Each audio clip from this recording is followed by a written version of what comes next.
ស្វាគមន៍ប្រិមិត្តព្រីភ្លើងចូលមកកាន់ challenge វីទំនឹងការដែលយើងជាអ្នកក្រអញ្ចឹងហើយយើងត្រូវមកលេង challenge អសរវីដើម្បីយកពេកប៉ុន្តែ challenge មួយនេះគឺ challenge ទំនឹងដោយសារតែយើងឈ្នះគឺវីចំពាក់ពេជ្រថ្ងៃនេះគេថាយើងមកលេង challenge វីទំនឹងកន្លែងនេះគឺខ្ញុំឃើញនៅក្នុង TikTok អ្នកទាំងអស់គ្នាមើលបានគឺតណងហើយ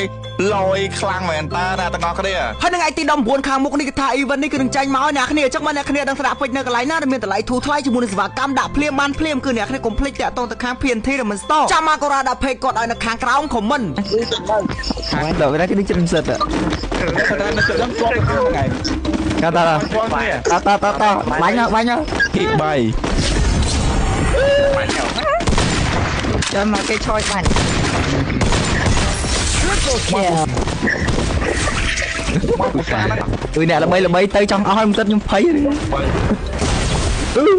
ណាគេអញពុំបែបបុកទៀលចូលខ្លួនឯងអញពុំមែនអស់ហើយមិនទឹកខ្ញុំភ័យ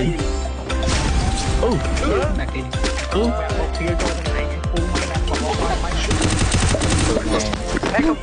ពីណាហ៊ានបុកស្ទៀលនឹងអាចហ្មងចូលតែខ្ញុំវាចាប់ទេណាស្ទៀលហ្នឹងណាវាមិនចាប់ទេអញ្ចឹងស្ដាច់បាត់នេះគឺដែរហើយបើសិនជាអ្នកគ្នាចង់ទិញលក់អរដោយមានសុវត្ថិភាពអ្នកគ្នាអាចតាក់ទងទៅ page Sakura Official នេះបានអ្នកគ្នាដ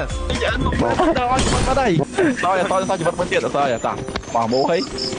3ទៅណាណាគេនេះគេអត់ជីវិតឡើយចាំទៀតមិនចាំនឹងក៏ចិត្តកូនវិញមកព្រឹកពីដល់ស្អាតអូយមកដល់ប៉ុណ្ណឹងហើយអូយពីហើយចាប់ចូល